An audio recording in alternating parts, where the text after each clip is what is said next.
Good evening all, hope you're doing well and you had a nice day. We've got a bank holiday in UK and US, so it was very, very quiet.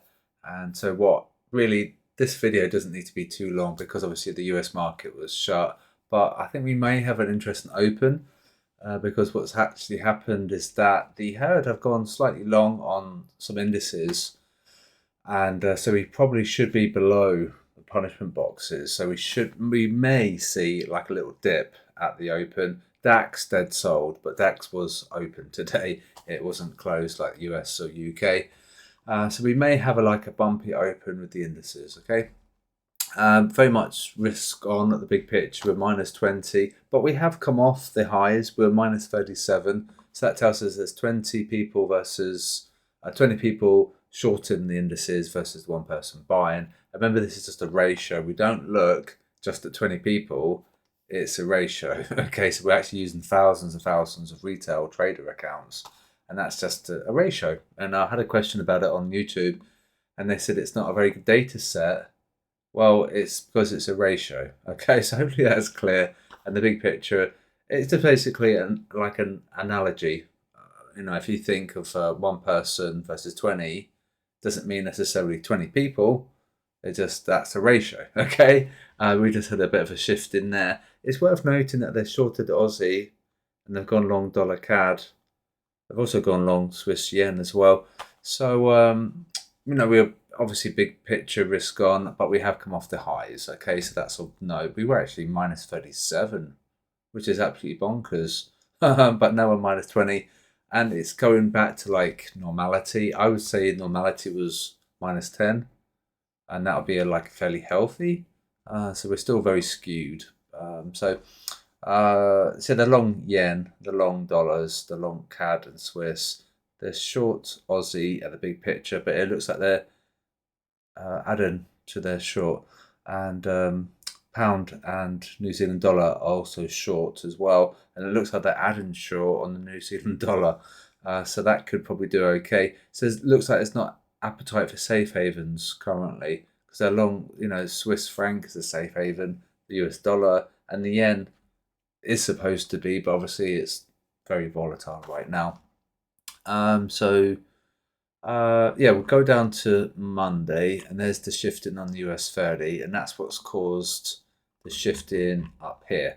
All right, so that's the reason for it, is that they've gone long on US30.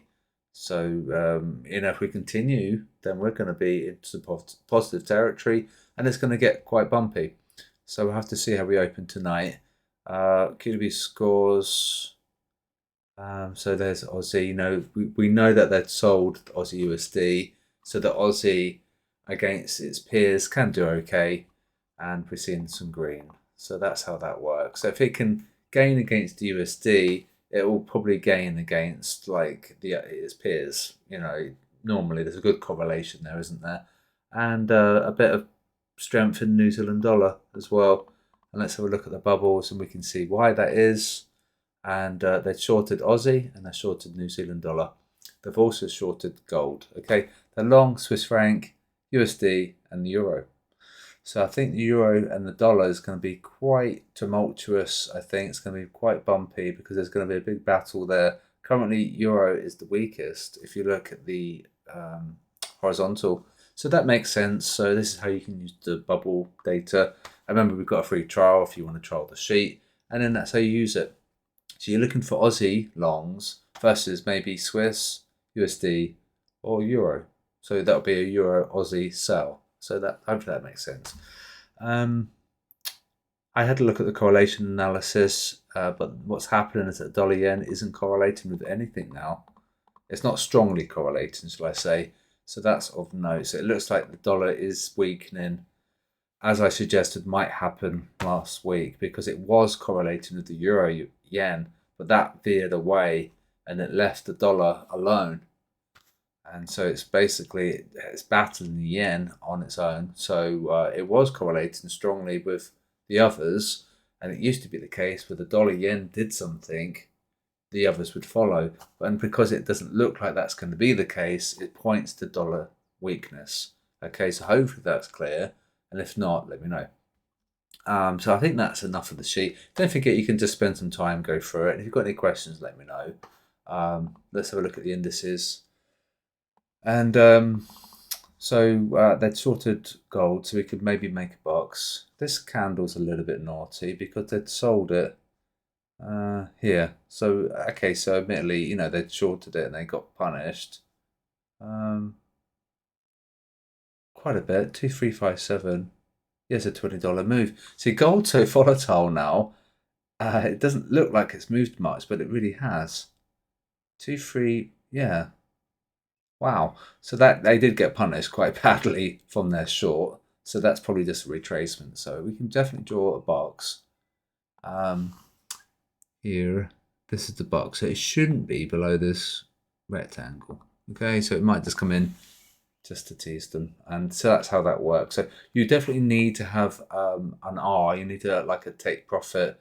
You need to know where to TP, right? Because obviously if you enter in here, you don't really want it to come to break even. You don't want it to come to your stop loss. So if you've got like a tightish stop, you know, you can get like a 3R, 4R on that, then it's happy days. You know, depending on the size, it could be your day's done. It could be even a week.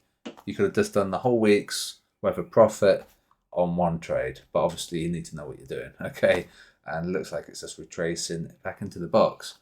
And I'll show you DAX because that's looking quite bullish. And see here, there. So what happened is that we went sideways for ages, and I think they just got a bit restless, and they thought, well, I think I'm probably going to sell because it makes sense. Things are pretty ugly. You know, we've got all this geopolitics going on. We've got loads of stuff going up from the Fed, and you know, and is the inflation going up higher? You know, stuff like that. And of course, it's causing them to probably overthink and then sell, but they shouldn't really be selling. I mean, if you think about it, if you zoom out, it's massively bullish, but they've decided to sell. So they're probably looking at news events and not looking at price action. So this is the box. So it's just prior to that line here. So it's here-ish. It's a thin box, but we should be above it, okay? And that's that. And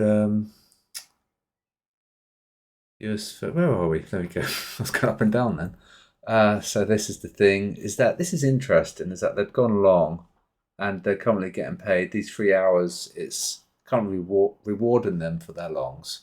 But so what we should see when we open is that we should see this sort of bump around a bit because we shouldn't be above that box.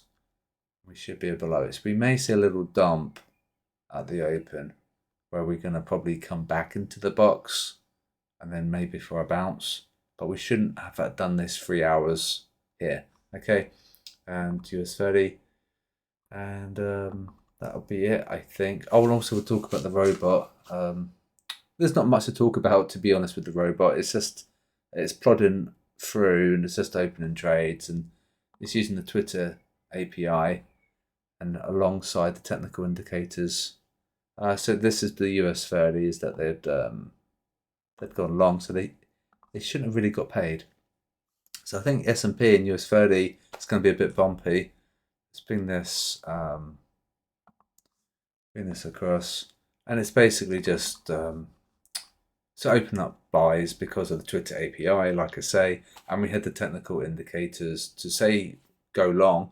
We just need to get to TP, and that's it. So there's a little bit of information. Is that what I'm going to I've been thinking about. It's just taken a little break. I'll still be doing the evening bulletins, but I think well overdue, like a holiday. So last time I had a holiday was at Christmas, and that was obviously 5 months ago. Gone up to 6 months. So what I'm going to be doing, I'm going to be like floating around, but I'm going to be taking it easy with the trades. But I'll be doing the evening bulletins as per.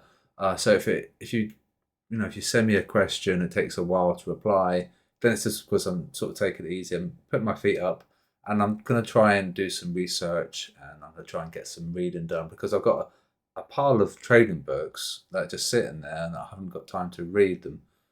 So I'm going to devote some time into doing that, and apologies if you try and get my attention, and I'll try my best to get back to you. But I'm going to just sort of take a back seat a little bit, and I'll be back like, this time next week, just to have some time off and try and just collate some ideas and things like that, because I've got a list of things to do and I haven't even really started even beginning to start, and not just trading. I've got things in my life like my washing machine, for example. It needs fixing, and just getting time to do it. So I'm going to devote my time on stuff like real life trading, and I should be back properly next week. But I'll be around doing the bulletins anyway, and pending how it goes, and maybe it might be like a continual thing where I just be like a little bit ad hoc, and I'll be around if you need me, sort of thing. But we'll see how it goes, because I plan to still trade, but I'm going to probably be less active and just like set it and forget it. So my stop loss will just be there, my take profit will be there. Then I'm going to try and just let it run, because I've got a terrible habit of micromanaging my trades, and I just want to get out and when I should have let it run. So it's just a little bit of research I'm going to do for this week, maybe even ongoing, and I'll be taking an ad hoc approach as well. So hopefully you guys don't mind too much. And we've got a 7-day trial. Don't forget, you can do that. But if you've got any questions, I'll just point you to some videos that I've made. And we've got a beginner guide video, which everyone should watch. And in fact, you will have that video when you sign up to Patreon, when you enroll on any tier that has the spreadsheet access. You've got that beginner YouTube video guide. And that's it. So pending that this is going to be okay, we'll probably go live. But this is something I'm just going to continue testing, and we'll just have to see how we go, because obviously the risk, the stop loss and TP should be okay now, but I just kind of wish that we wouldn't do this sideways stuff, and I find myself getting quite annoyed, and so obviously it's probably not that healthy. So it's just taking a little bit of a back seat and watching the stuff from afar. I'll be around if you need me, as per. Okay, and that's it. So fingers crossed we have some nice price action this week, and we may have a bumpy open on US30 and US500. Okay, so have a good night. I'll speak to you soon.